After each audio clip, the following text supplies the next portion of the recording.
Ketua Umum PSSI Erick Thohir meminta kepada Timnas Indonesia U23 bermain keras melawan Vietnam dalam final Piala AFF U23 2025. Duel Timnas Indonesia U23 vs Vietnam pada Piala AFF U23 2025 berlangsung di Stadion Utama Gelora Bung Karno, Selasa malam. Pertandingan ini jadi bentrokan kedua bagi Indonesia vs Vietnam dalam final Piala AFF U23. Sebelumnya, Indonesia dan Vietnam bertemu dalam laga puncak turnamen ini, namun Garuda Muda kalah adu penalti pada 2023 di Thailand.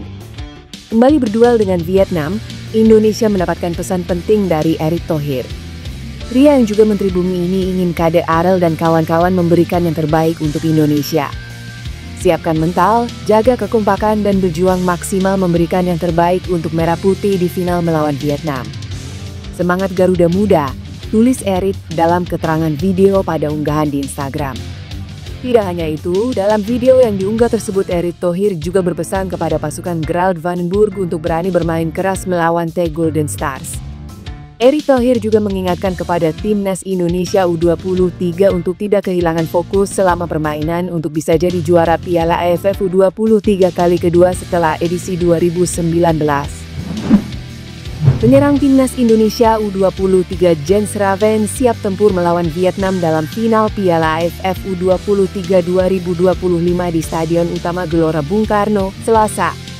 Kondisi Jens Raven sempat terlihat mengkhawatirkan karena mengalami kram atau kejang otot saat melawan Thailand di babak semifinal. Cedera itu didapat Jens Raven setelah peluit panjang babak kedua dibunyikan. Meski Raven cedera, pelatih Gerald Vandenburg tidak melakukan pergantian.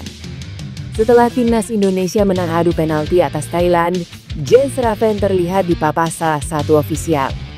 Akan tetapi 2 hari setelah melawan Thailand, Jens Raven dalam kondisi baik-baik saja.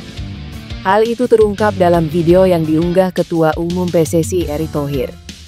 Dalam video tersebut Erick menanyakan kondisi kaki pemain kelahiran Belanda tersebut. "Kaki kamu aman?" tanya Erick Thohir. "Ya Pak, sudah aman," jawab Raven. Jawaban Jens Raven itu jadi angin segar untuk Gerald Vandenburg dan juga penggemar Timnas Indonesia. Pasalnya striker 19 tahun jadi tumpuan Timnas U23 dalam membobol lawan. Menjelang lawan Vietnam, Erick Thohir juga menitipkan pesan kepada Garuda Muda. Robby Darwish dan kawan-kawan diminta bermain keras dalam final Piala AFF U23 2025, namun tidak mencederai lawan. Ketua Umum PSSI, Erick Thohir, berniat menghadap langsung Prabowo Subianto untuk membahas naturalisasi Mauro Zylstra. Nama Mauro Zylstra sedang ramai digembor-gemborkan menjadi pemain naturalisasi terbaru Timnas Indonesia. Pemain berusia 20 tahun tersebut diproyeksi jadi pelapis oleh Romain di lini serang. Namun hingga detik ini, proses naturalisasi Mauro Zylstra belum sampai ke Dewan Perwakilan Rakyat. Erick Thohir menjelaskan bahwa hal itu tidak bisa dilakukan saat ini mengingat DPR sedang masa reses. Untuk bisa mempercepat proses naturalisasi Mauro, Erick Thohir berencana menghadap langsung Presiden Republik Indonesia yaitu Prabowo Subianto. Pria yang juga menjabat sebagai Menteri BUM tersebut berharap proses naturalisasi Mauro bisa sampai ke DPR pada Agustus mendatang. Mauro Zylstra sendiri berhasil tembus ke skuad utama FC Volendam yang akan bermain di Eredivisie musim 2025-26. Performanya di musim lalu dengan mencetak 17 gol dan 7 assist dari 28 pertandingan jadi alasan mengapa Volendam mendaftarkannya di musim depan. Kehadiran Mauro Zylstra sendiri sangat berarti bagi skuad Timnas Indonesia. Pasalnya, pada ronde keempat kualifikasi Piala Dunia 2026 zona Asia Oktober mendatang, Ole Romain diperkirakan absen lantaran cedera. Emiliano Jonathans buka suara usai disebut-sebut sebagai salah satu nama yang bakal melakoni proses naturalisasi. Sebelumnya, publik khawatir usai Timnas Indonesia terancam kehilangan Ole Romain di ronde keempat kualifikasi Piala Dunia 2026. Ole Romain absen usai cedera pada Piala Presiden 2025. Untuk mengantisipasi absennya penyerang berdarah Medan tersebut, PSSI langsung bergerak cepat. Ketua Umum PSSI Erick Thohir menyebut ada 2 pemain yang bakal melakoni proses naturalisasi. Media Belanda bocorkan salah satu nama yang jadi target utama PSSI untuk bergabung dengan Timnas Indonesia via jalur naturalisasi. Voetbal Primeur membocorkan nama penyerang sayap FC Utrecht, Emiliano Jonathan sebagai target utama PSSI. Sumber dari media Belanda tersebut sudah mengkonfirmasi bahwa PSSI sudah mengajukan proses pendekatan dengan sang pemain.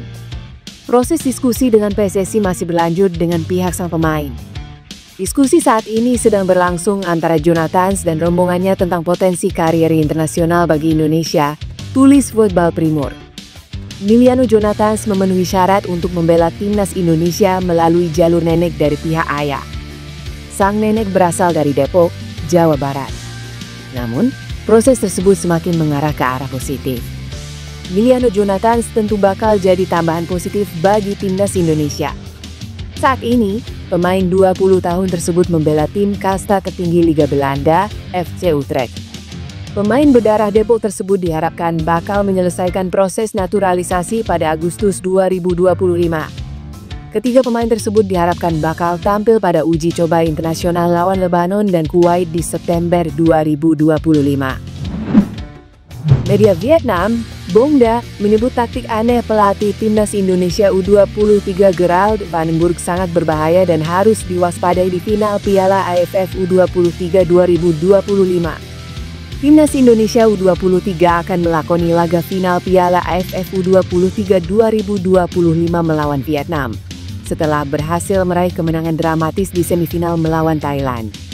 Pertandingan final Piala AFF U23 2025 antara Indonesia vs Vietnam akan digelar di Stadion Utama Gelora Bung Karno pada Selasa pukul 20 WIB. Media Vietnam, Bongda, menganalisis taktik aneh yang diterapkan Gerald van den Burg saat Indonesia mengalahkan Thailand sangat berbahaya dan harus diwaspadai. Indonesia menunjukkan gaya bermain yang berani dan terutama taktik aneh yang bisa menjadi senjata berbahaya. Keputusan taktis berani pelatih Gerald van den Burg menjadi pelajaran penting bagi Vietnam U23 untuk mempersiapkan diri sebaik mungkin, tulis Bongda. Bongda mengungkap dalam situasi genting, pelatih Gerald van den Burg membuat keputusan yang bahkan asistennya sendiri mengaku tidak pernah dipraktikkan. Van den Burg menarik gelandang Dominikus Dion dan memasukkan bek Muhammad Ferrari ke lapangan, tetapi tidak untuk menempati posisi aslinya sebagai bek. Indonesia memastikan diri melangkah ke final setelah menundukkan Thailand melalui adu penalti 7-6 setelah bermain imbang 1-1 di waktu normal. Sementara itu, Vietnam juga melaju ke final setelah mengalahkan Filipina dengan skor 2-1.